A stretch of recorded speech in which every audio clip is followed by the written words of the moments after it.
Our odyssey starts here in Switzerland in Lausanne with a discouraging email sent by the Swiss ambassador based in Uzbekistan. It is not possible to film in the streets of Tashkent or elsewhere, or to interview people without authorization. Any behavior or activity which does not conform to local legislation is severely punished, more severely than in Western countries. I strongly recommend you to rethink your entire project.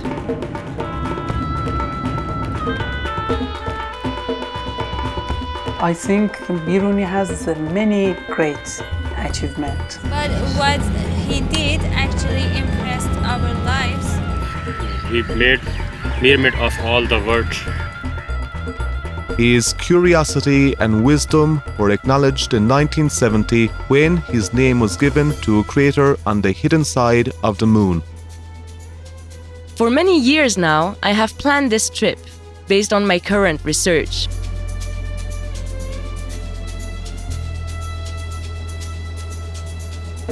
I am writing a doctoral dissertation on Biruni, and I look to understand, on the spot, the history and the places described in specialized books.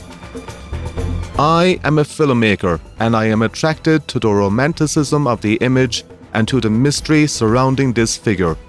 1,000 years after his death, together we walk in his footsteps and discover the history and the legend.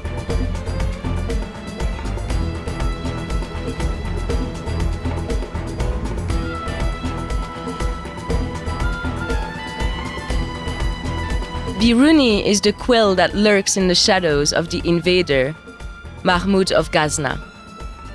The scholar will outshine the conquest by the sword thanks to his intellectual prowess. Before we leave, we wonder, who is Biruni?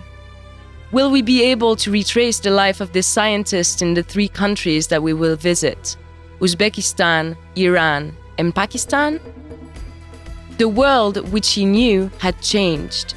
What kind of welcome are we to expect? A small video camera and our curiosity in tow, we want to meet this challenge. An adventure awaits. We will only visit the regions we know Biruni has set foot in. Our aim is to tell you his story. Voilà, on voyage avec Air Baltique et on se réjouit de l'expérience à venir. Encore 5-6 heures de vol.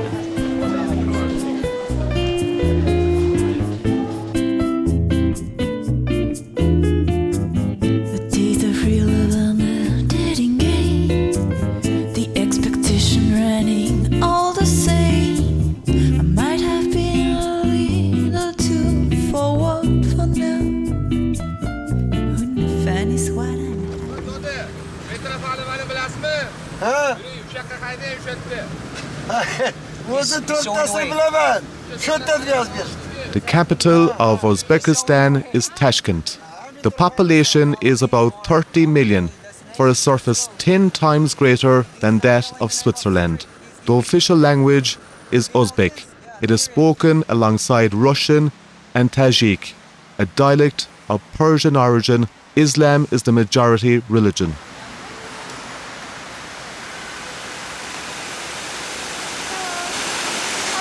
Hello. Are you French? No, Switzerland.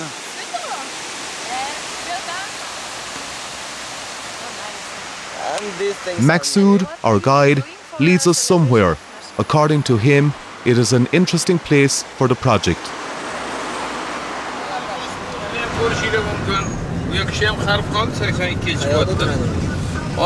On the way, I attempt to communicate in the little Russian I have with the driver, who discovers my Serbian origins. Vladimir, тебе же лучше знать брос Тито. Znam bros Tita. Зачем тебе Biruni? A documentary on Tito, I had never thought about it.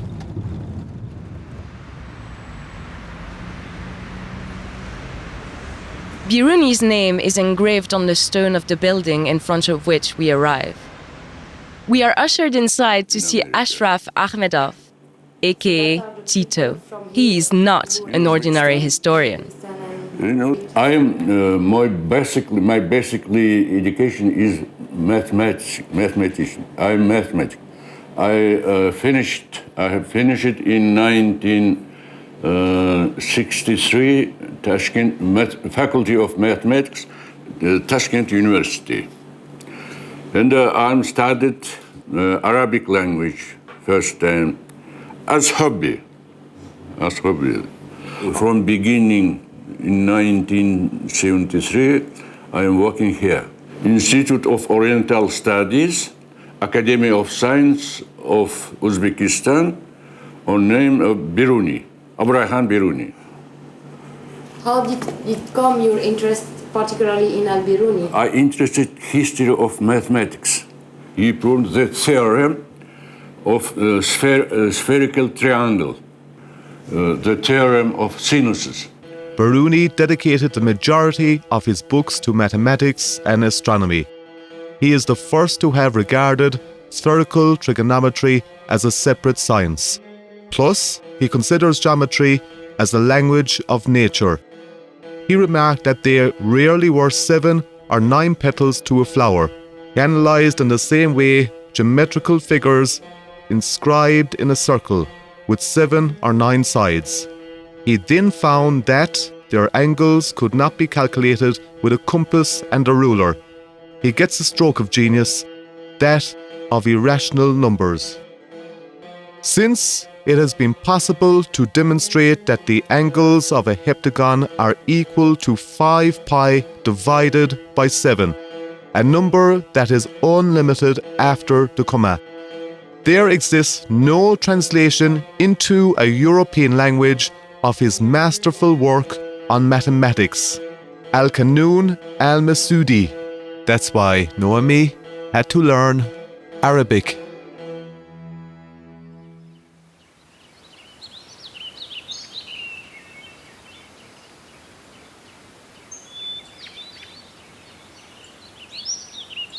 His bust can be found next to that of Archimedes, James Clerk Maxwell, and Newton. The institute that we just left, the metro station, and Tashkent Technical University all bear his name.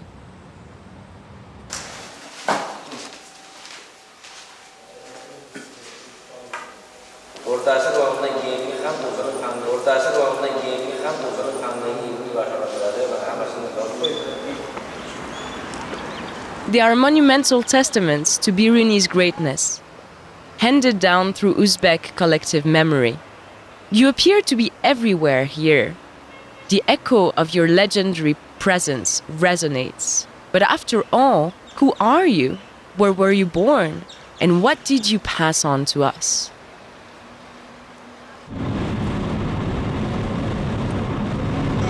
In order to grasp your life and find answers, we go in search of Biruni's hometown, Kat, or the city of Khwarezm. We travel westward for 15 hours.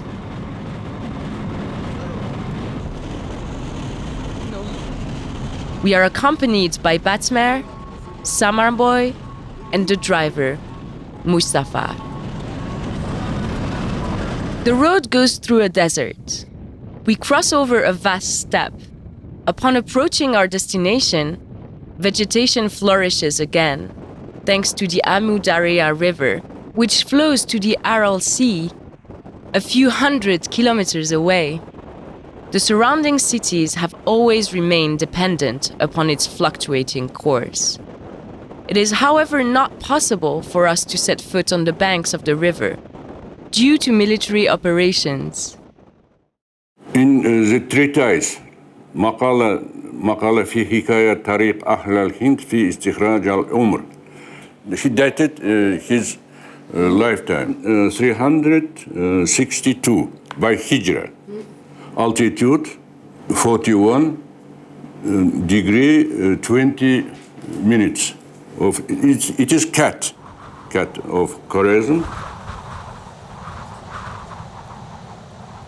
The historical region, called Khwarezm, is located to the south of the Aral Sea. In Biruni's time, walled cities, also known as kala, and forming a genuine constellation in the region, dominate the landscape. More than 30 kalas exist in 100 square kilometers. Among them, Konya Urgench and Kat are rival cities. Their respective dynasties, the Iraqis and the Mamunids, are fighting to rule. At the turn of the first millennium, the War of Khwarezm is about to start. Yakşı.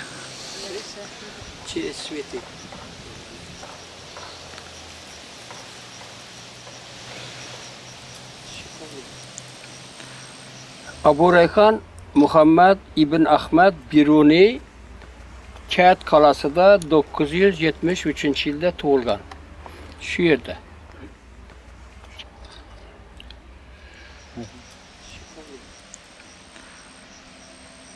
Drugoy İmi ikinci adı Fil Kala. Harazm paşaları bu kalanın içinde pil bakkan. Şunun içine Fil Kala'da paşadayken. Fil esre yerlemede.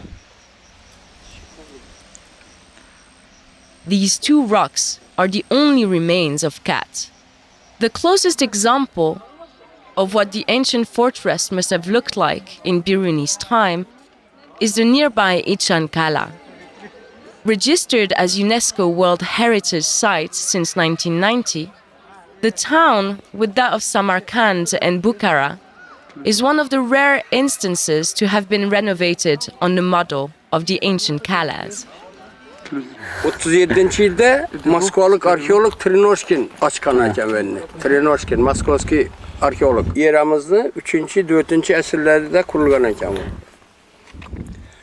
Bu Fil Kalanı kətini hududu 44 hektar bolgan. Divalını kalını 10-11 belentdeki 10-11 metr bolgan. Kalınlığı 6 metr bolgan. Onun məlumatlara qaraganda Kət Kalasının 4 darvazası bolgan. Kalanın cənubi şərqi Bursagida kvadrat şəklində köşk. Hazır bizə gördük ki, köşkün onunlayken şu kalgan. Kətdə köşk.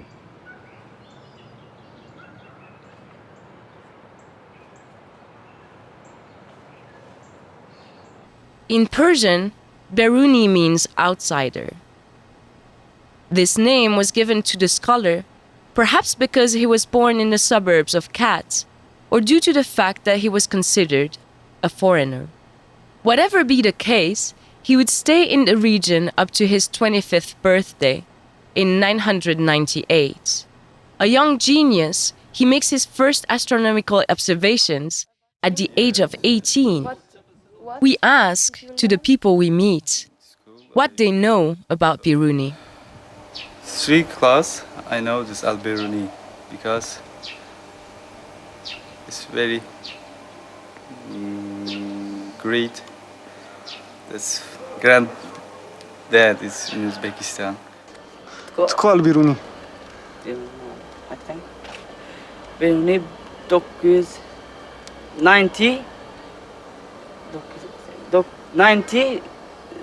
78 years old.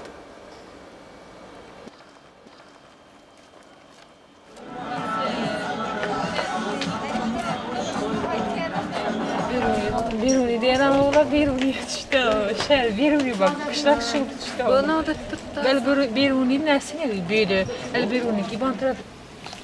شناسي أبو خيام بيروني طلع أبو ريحان فوتو أبو ريحان بيروني بيروني بيروني البيروني كنا هيكل بادي شاندا السايت البخ Stari Biruni. Stari. ستاري سكولا pametnik Da. pametnik вот A ne pametnik. بيروني كات كلا كات كلا далеко طريق здесь сюда давай Selam. اسمعي أبو ريحان بيروني Biruni? Şu da Urgenç avtobus. أورجانج Şunday. Hiva Göce Urgenç. Ana Biruni. Hayır Halil. You must see Biruni, city Biruni.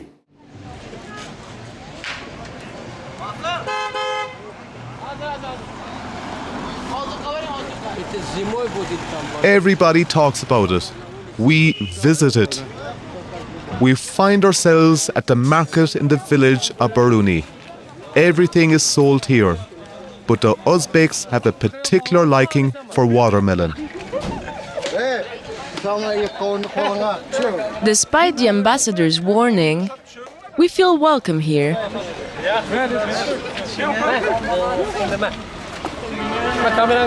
Super, super, na kamerę, na kamerę.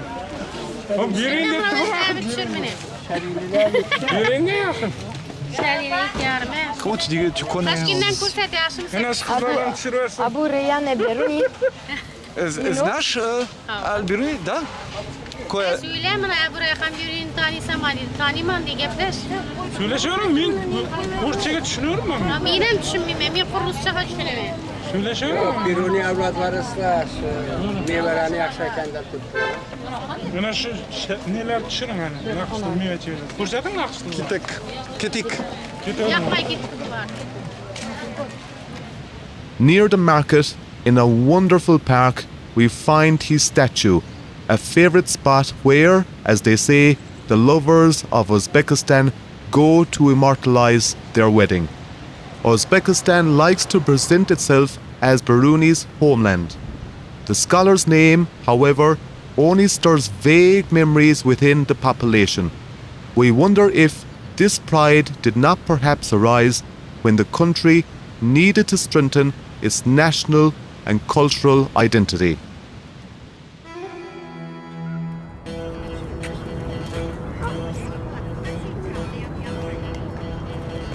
After a 6-hour plane ride, we are now in Iran, a country that numbers around 80 million inhabitants and covers a surface which is 3 times bigger than that of France. Tehran is the country's capital, and Shia Islam is the prevailing religion. The official language is Farsi, taking its origin in the ancient Persian Empire.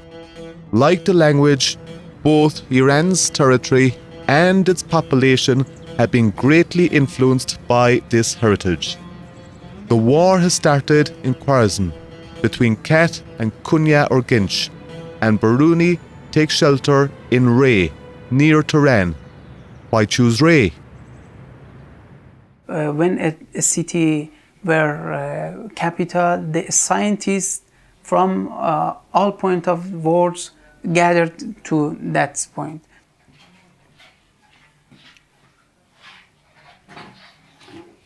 Ray, in the 3rd century after Hijrah, was the capital of Iran.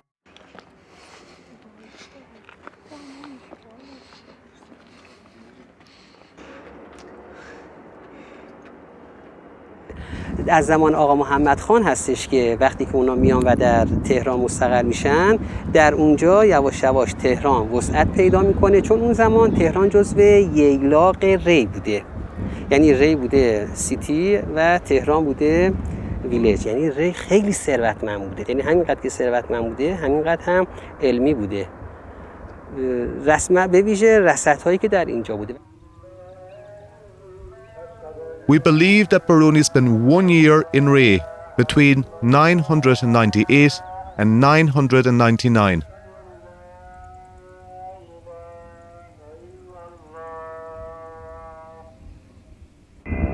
امروز 2 تا کاربری برای اینجا نقل میشه. یک کاربری اینه که اینجا همون رصدخونه ری باستان هست.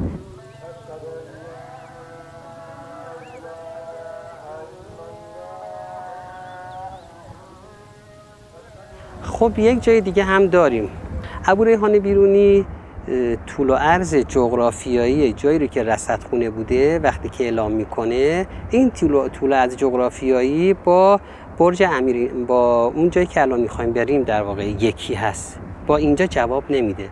ولی مشخصات رصدخونه ای رو که ابو ریحان توصیف میکنه اینجا هست. اونجا نمیتونه باشه. پشت رصدخونه رو که میگه پشت رصدخونه وصل به کوهه. The exact location where Biruni conducted his research is still a point of contention today. In the observatories of the time, scholars did all sorts of experiments. For example, in order to situate the 4 cardinal points, determine the position of the sun, or calculate equinoxes and solstices.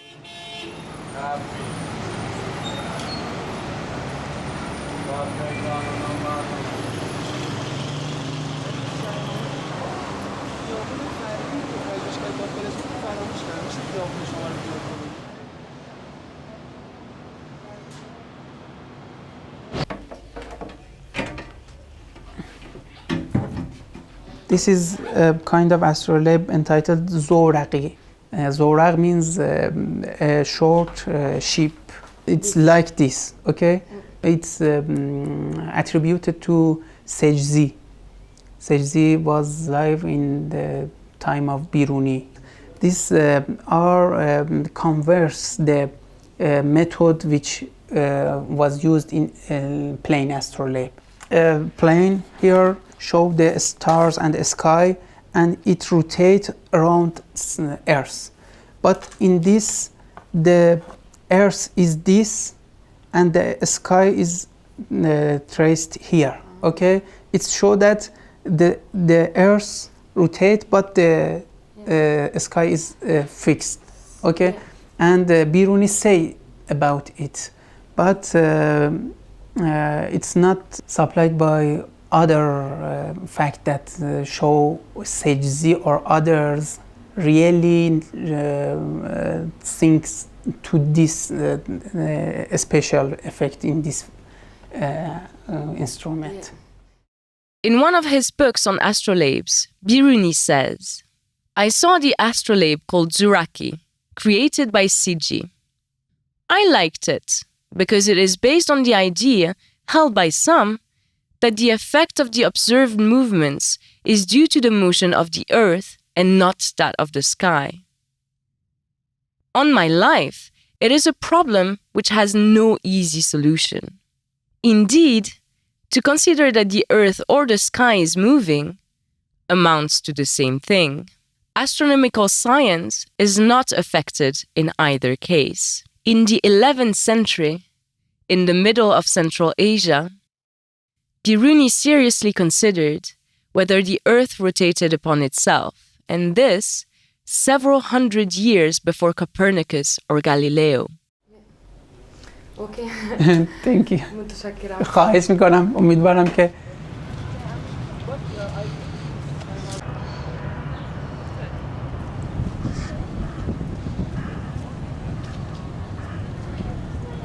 اینجا کجاست؟ اینجا پارک لاله است، قسمت تقریبا مرکزی شهر تهران.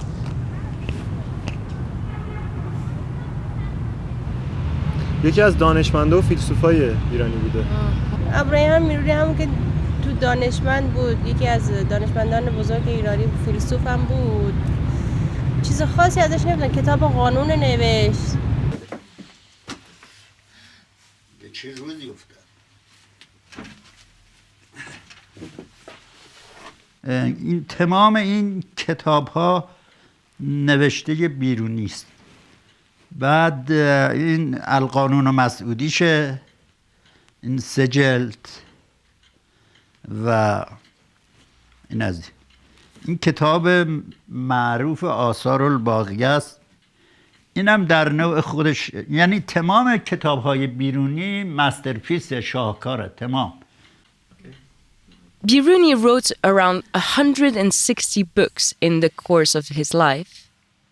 About 30 are still extant. As for his last book, which indexes more than 1,000 medicinal plants, he needed to dictate the end of it, being sick and blind.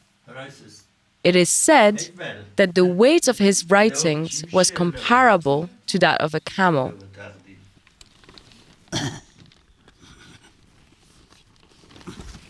بیرونی در تاریخ علم و تاریخ معرفت همچون غول بزرگی است که ما مانند این کوتوله ها از بدن او بالا میریم، روی شانه های او قرار میگیریم و جهان را از دید او نگاه میکنیم. جهان را از دید این غول نگاه میکنیم. این حرف سارتر.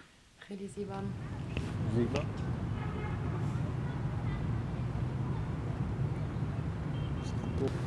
شنیدم مجسمش اونجاست.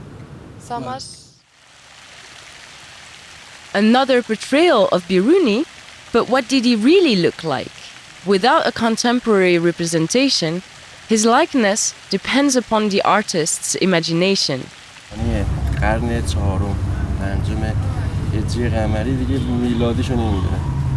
ابو ریحان بیرونی فقط میدونم دانشمند بوده، فیلسوف بوده، ریاضیدان بوده، منجم بوده. در همین حد. خیلی خوبه. ولی خب اونجوری که به صورت چی میگن خیلی تخصصی برم بدونم مثلا چیکارا کرده اینا، نه. فقط تو کتابای ما هم یه داستانی بوده که رو به موت بوده، رو به مرگ بوده. بعد میخواسته یه قضیه قضیه علمی رو فکر میکرده. بعد یکی از نمیدونم حالا ندیماش بوده، یکی از خدمتکاراش بوده، گفته که بابا بیخیالش شو فلان بسار، زیاد مهم نیست، گفته که اینو بدونم بمیرم بهتر از اینه که اینو ندونم. در همین هست.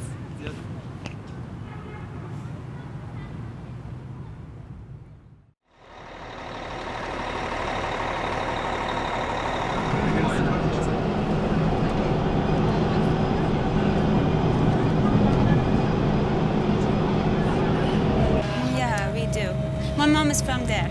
Okay. So, این کتاب چیست؟ کتاب ابو ریحان بیرونی.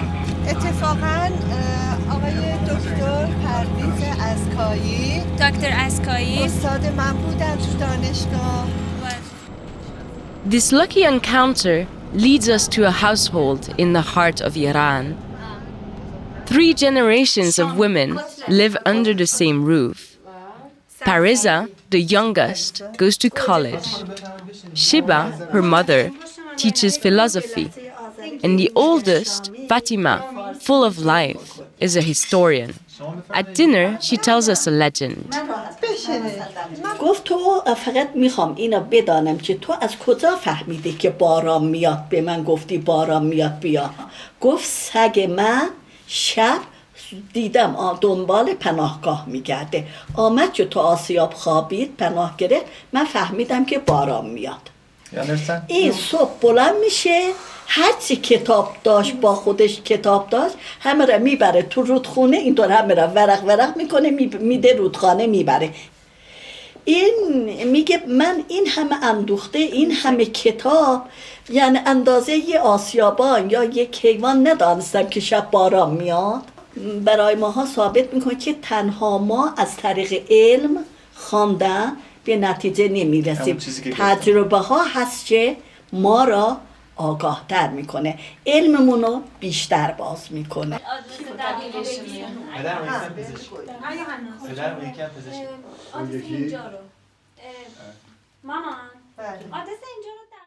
After a troubled stay in Ray, Biruni goes to the ancient city of Gorgan, located on the southeastern bank of the Caspian Sea. He obtains there the support of Qabus, the prince of the Diarid dynasty. Let us now follow his path. No, that's something. We are sitting above the ruins of ancient Gorgan. The few excavations done there leave plenty of unanswered questions regarding the actual importance of the city at the time. ما در شهر باستانی جرجان هستیم که یکی از بزرگترین و معروفترین شهرها علل خصوص در دوره اسلامی در ایرانه. یک پایتختی بوده، یک مرکز بزرگی بوده برای دوره آلزیار، به میتونسته دانشمندای زیادی رو معرفی کنه به جهان اسلام و خلاصه به این صورت که جز معدود شهرهایی بوده که میتونسته این فعالیت رو در اون انجام بگیره، چون تمام زیربناها موجود بوده براش. و دلیل بیرونی هم همین میتونه بوده باشه که 8 سال اومده در این دربار اقامت کرده و Its greatness is, however, manifest in the remains of its wall.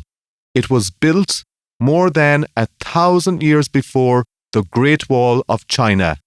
Gorgon Wall, also called the Red Snake, is the second greatest in the world, being 3 times longer than Hadrian's Wall. به ایران هجوم میارن به حساب طول دیوار تقریبا به 200 کیلومتره که ارتفاع خود دیوار بستگی به موقعیت جغرافیایی داره. بعضی جاها 2 متر تا 5 متر ارتفاع دیواره که به حساب در مسیر دیوار ما نزدیک 38 تا قلعه داریم.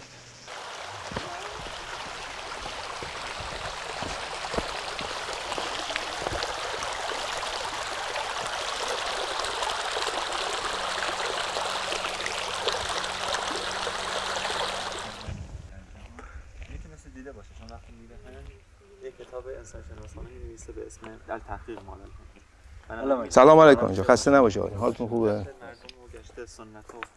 آقا ببخشید. شما گرگان نرفتید؟ ما گرگان هم رفتیم.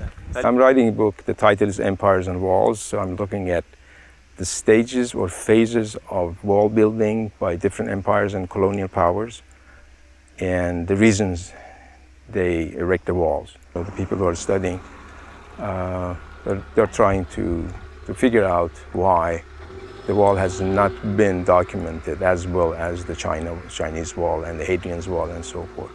As you know, this is a combination wall.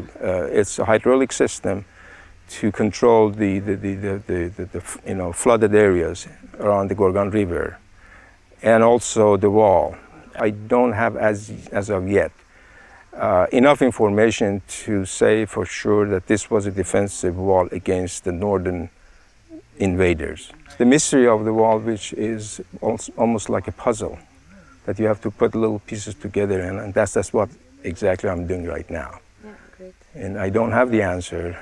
I'm trying to find and talk to people, and that's why I'm here to see myself what is the reality on the ground.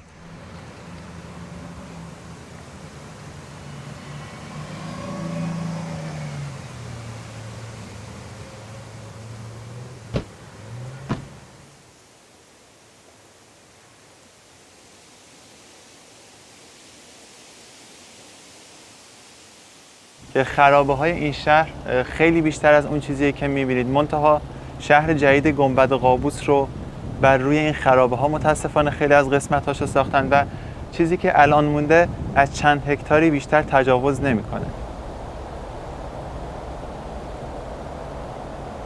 ابوریحان بیرونی 8 سال در دربار زیاریان بوده در اینجا در دوره اصل طلایی اسلامی، در دربار قابوس ابن وشمگیر بوده.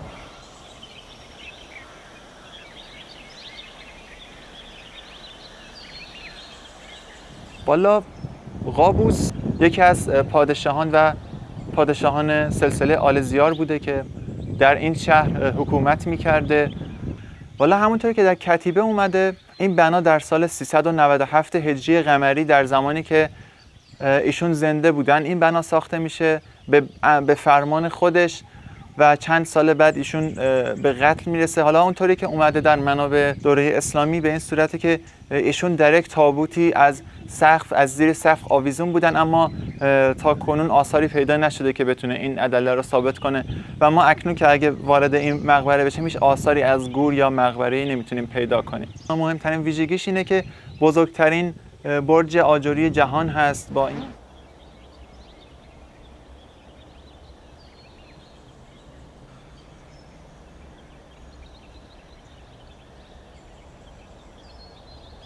Biruni would dedicate his first colossal work in the year 1000 to Prince Qaboos. Commonly titled The Chronology of Ancient Nations, it gathers histories of the important civilizations of his time. This encyclopedia of populations consists of a goldmine of information for modern historians. Around the year 1004, when the war between Ket and Kunya Urginch is over, Biruni returns to Khwarizm, where the Islamic world shines like 1,000 suns. Since the 9th century, Central Asia is the witness of a true renaissance. So many brilliant minds hail from there.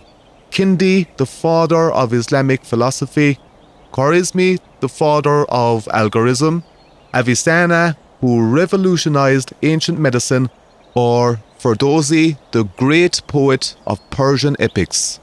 They will give birth to a golden age of Islam, which will contribute to the creation of today's scientific world.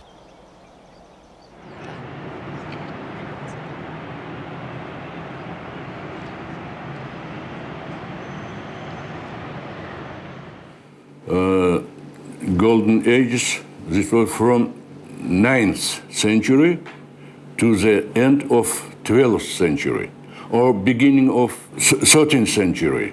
The golden age has end after Mongolian conquer. Yes. First time center of Islamic culture was Baghdad, in Damascus, in Basra, Kufa.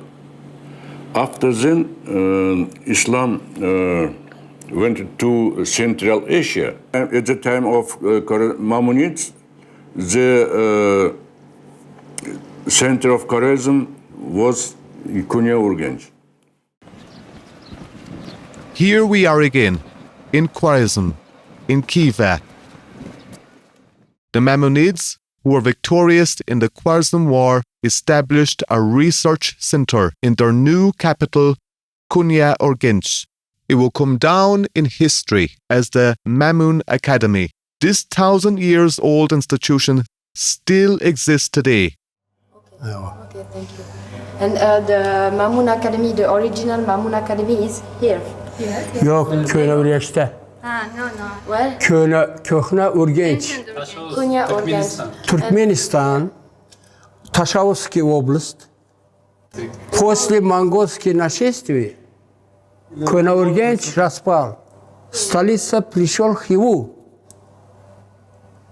Asas ekin olimlarni chaqirib 1004-yilda 100ga yaqin olimni yig'nab akademiya deb e'lon qilgan.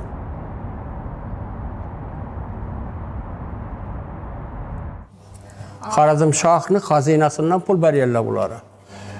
Lekin shu moda bo'lgan shohlarni saroyida sovetniklar olimlardan bo'lganda, keyin Biruni matematika, geografiya, fizika, falakiyot, osmonni o'rganish bo'yicha katta bo'lgan.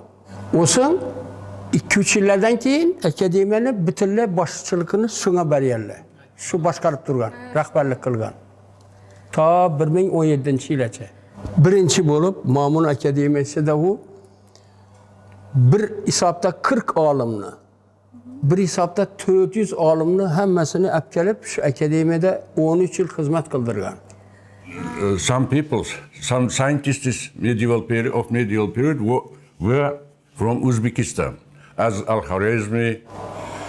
Muhammad al-Khwarizmi, это Хивинский. From here. Первый ученый математик. Ibn Sina приехал в Мамунскую академию.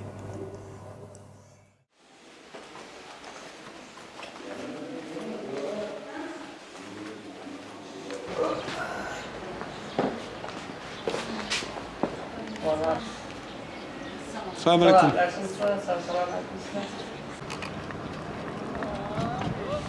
Assalamu alaikum. How are you? Our initiatory journey in Biruni's footsteps leads us to Pakistan, a country numbering 180 million souls. The capital is Islamabad. The prevailing religion is Islam. The two official languages are Urdu and English. One of the rulers of, I think it was Ibn Abbas or something like that, I have forgotten those names. He was brother-in-law of Mahmud of Ghazna. When he was murdered, Mahmud went there with a huge army and took control of all that Khwarezm and all those areas. It was at that time that al-Biruni appears to have come to Ghazna. In fact, there is some evidence that Mahmud, when he went there, requested some of these scholars to come to Ghazna. He offered them huge salaries, and many of them agreed to come over. Most probably, al-Biruni was also one of them.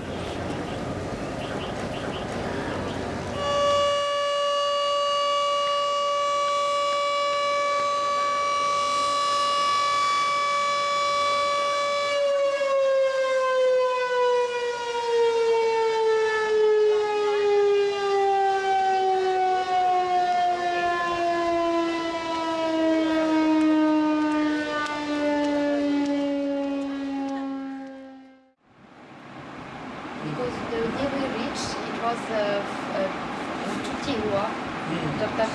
Mahmud of Ghazna belonged to this Ghaznavite dynasty. They were the soldiers, they were the generals. When he ascended to the throne, so he wanted to extend his empire. So actually his ambition was to establish a great empire in Central Asia. In India, he incorporated only Punjab in his empire, but rest of the India which he conquered, he did not incorporate into his empire. He was an invader. After defeating the Indian rulers, he wanted to get wealth from India and to invest this wealth in the conquest of Central Asia. And then how he divided his schedule. During winter season, he invaded India. During summer season, he invaded Central Asia because of weather. So he also scheduled his invasions according to weather. Al-Biruni perhaps was interested to come to India and to study Indian history, Indian philosophy, Indian custom and traditions. I think that was his interest, and that's why he accompanied Mahmud of Ghazna, and he stayed in India even when Mahmud returned back to Ghazna. Ghazna was the center of a vast empire, including what is now eastern Iran, Afghanistan, Pakistan, and northwestern India. In 1017, Biruni follows Mahmud to his court and writes about him. By his conquests, he caused many men of India to perish. He accomplished unparalleled acts of warfare, which scattered them to the wind as so many dust atoms. Only wandering Indians remained, distant from the Muslims and filled with hate for them. This explains the disappearance of their science and their exile to unreachable areas. Between the year 1000 and 1026, Mahmud launched 17 raids to the Punjab and to northwestern India. During this period, Biruni would divide his time between Ghazna and Kabul and the Pakistani Punjab. Punjab is a province lying between Pakistan and India. The word literally means 5 rivers. It refers to the 5 feeders of the Indus River. The Punjab constituted a united region, only later divided by the creation of a new state of Pakistan in 1947. In Biruni's time, the cultural border between Muslim and Hindu worlds is shifting. While the Muslim princes try to establish themselves by force, the majority of the Punjab remains Hindu, while the ruling dynasty, the Hindu Shahi, continues to be pushed eastwards.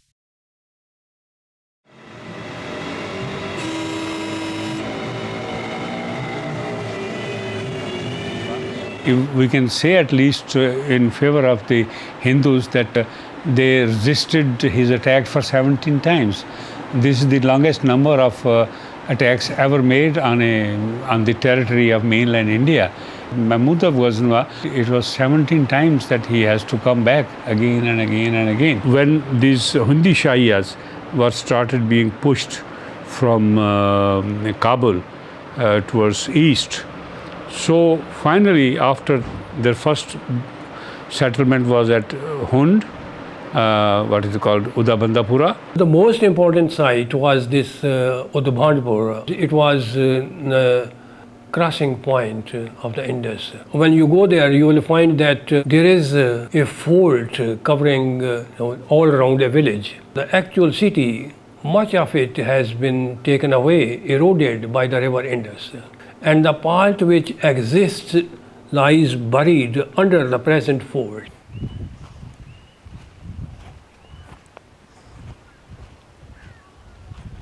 So these are the remains of the Hindu foundations of the Shai fort. And that is the rooms. That is one room, that is second, third, fourth.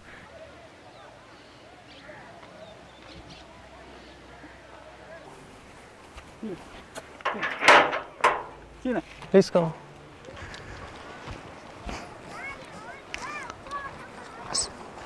So this is the excavated site, excavated by Abdur Rahman Sahib, but the data has not been so far published. So that is the part of this, from the jumping of the waters. There are large stone of blocks. We know foundation stones having inscriptions. Those foundation stones belong to temples. One of the inscriptions, which is more detailed, says that Hind is a great city. When kings are defeated and they are pushed out of their kingdoms, they take refuge in Hind. And when even they were defeated from there, again by the force of Mahmud Ghazni, so they decided to make a permanent arrangement of some barriers to check his invasion, not only from one point, but from all possible strategic points from where he could have breakthrough. The Jhelum River was one barrier, which was a very big river, and just on the right bank of Jhelum River, all along there is a series of high mountains. You see, we call them the Salt Range.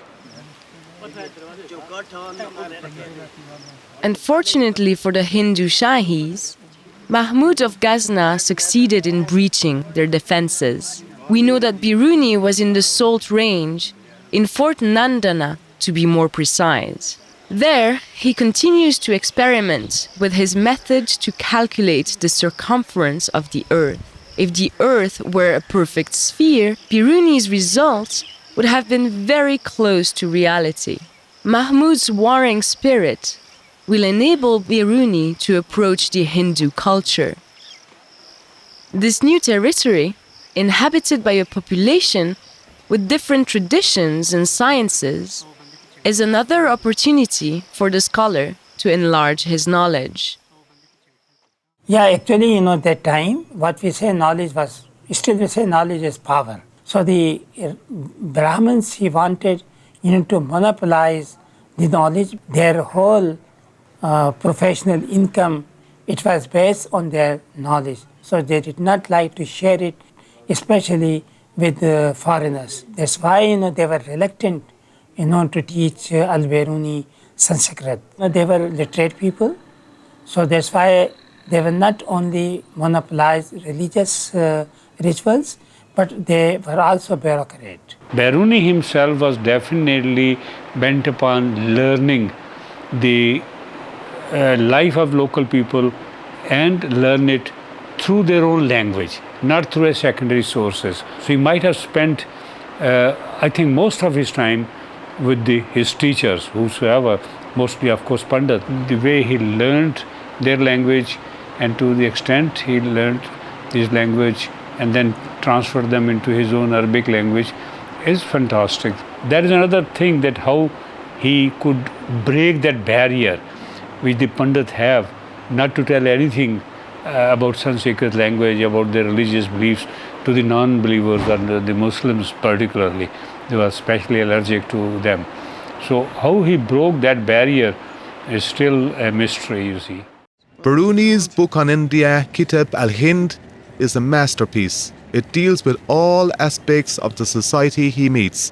By virtue of the large amount of subjects treated and due to the perspective he adopts, the book constitutes an important stepping stone. Thanks to this study, Biruni is sometimes regarded as the father of Indology. The scholar is extremely open-minded when he describes this civilization so different from his own. He writes, My book is not controversial.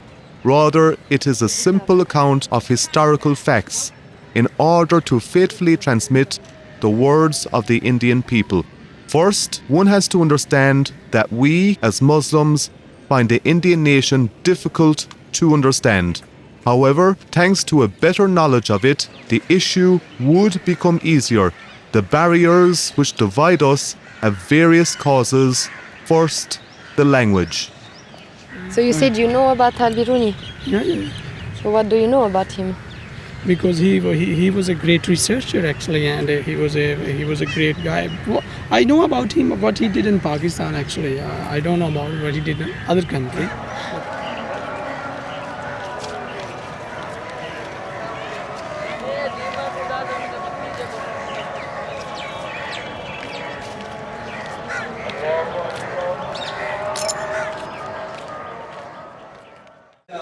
Today, mosque has replaced Hindu temple.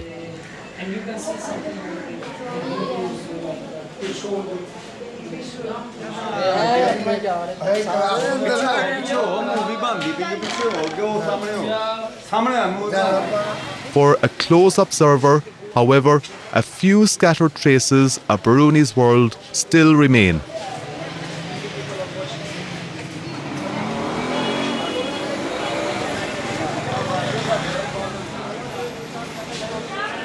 We find them immured in cities, though they are important witnesses to a rich past.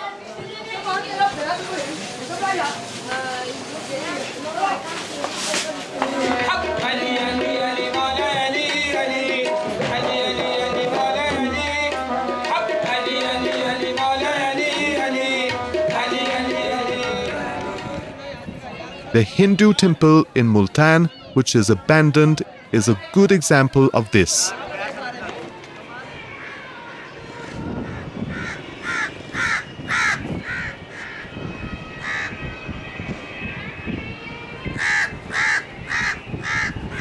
Our archaeological heritage is not being looked after properly, frankly speaking, since independence, but it has never been so neglected as it is today.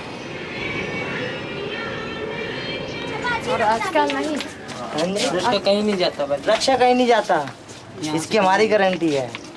No, कोई बात नहीं, कोई परेशान नहीं। नहीं परेशानी नहीं हो, वो रास्ता आपका किधर? In Multan, we also look for the Pond of the Sun, described by Biruni 1,000 years ago. He says, in every sacred place, Indians build ponds for ablutions. In this domain, they have achieved such an artistic level that our people, when they see these ponds, are full of wonder and can neither describe them correctly or build anything of the sort. In Multan, there exists such a pond in which Indians worship through ritual baths. Up to the partition in 1947, the Pond of Multan was an important pilgrimage centre. Today, its location remains doubtful, and when we think we have found it, see what is left of it. Now, few animals visit it.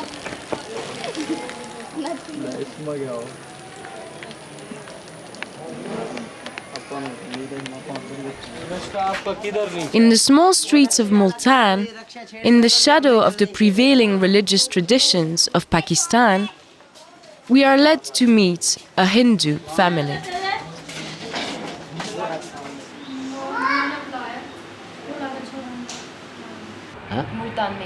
Multan में मंदिर 3 है। हमारे इधर अपने हिंदू लोग जो है तो हमारे हैं 500-700 घर है इधर। हाँ वो ख़त्म ही है, समझ लो। जब हमारा कब्जा ही नहीं है वहाँ गैर मज़हब लोग रहेंगे तो फिर ख़त्म ही है ना। जिस मज़हब का आदमी रहेगा उसने तो उसी मज़हब की पूजा करनी है, उसी मज़हब का वो करना ना। आपको मालूम है सूरजकुंड के बारे में? सूर्य मंदिर वो उधर है सुजाबाद रोड पर। और क्या है वहाँ पे? वहाँ पर वो लोगों ने कब्जा कर रखा, खेती बाड़ी कर रखी है, लोग अपने खा रहे हैं, मुसलमान लोग बैठे हैं। लेकिन पहले वो हिंदुओं का था, हिंदुओं से रहते थे। जब वो लोग चले गए, वो सारे लोग इधर से जब गए पटिशन हुआ, फिर वो सब लोग उधर चले गए, तो फिर लोगों ने अपने कब्जे कर लिए। उधर के लोग आए, इधर कब्जा कर लिया। इस तरीके से घंटी है।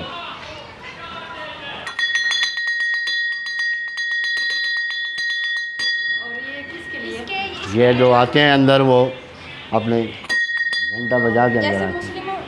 इबादत तो हर आदमी करता है, कोई अल्लाह कहता है, कोई गाड़ कहता है, कोई खुदा कहता है, कोई भगवान कहता है, नाम तो सभी उसी के लेते हैं।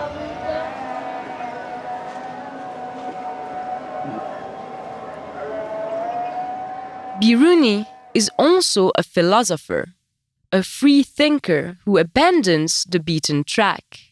His greatest concern is the transmission of knowledge between cultures. This clearly appears when he reveals the aim of his book on India to facilitate the communication between his compatriots and the Indians. The medicine of the soul holds a significant place in Biruni's philosophy.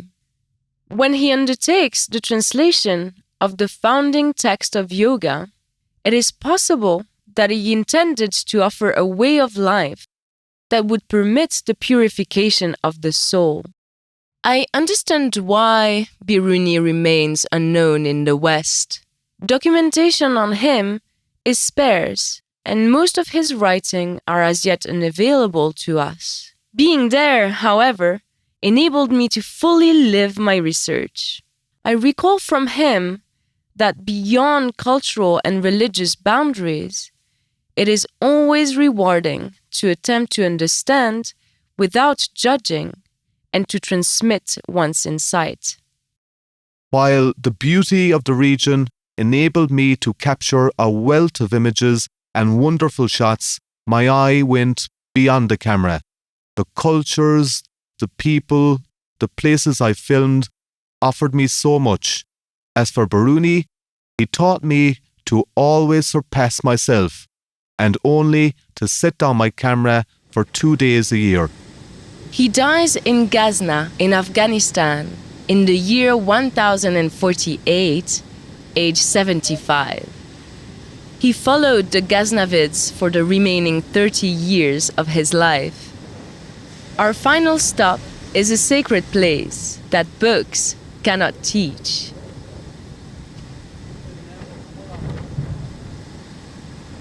It is also a pilgrimage site.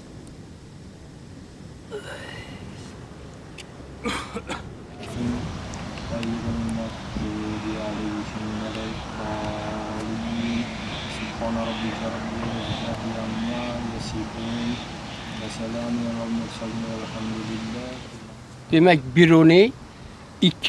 Recep ayının 440. Hicri 11. dekabr 1048 yıl miladi yılı Ghazna'da vefat etken.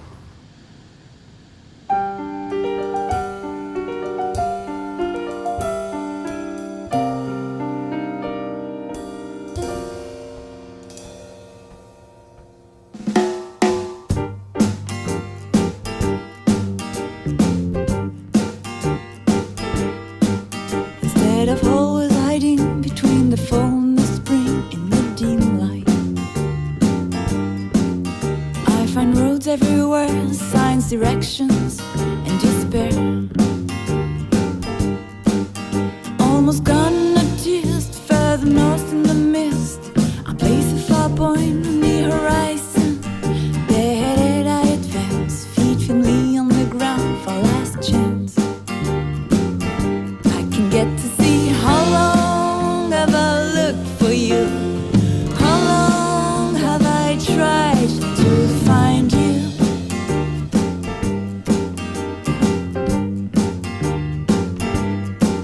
I fight and always argue, I know I've lost the cue of my events.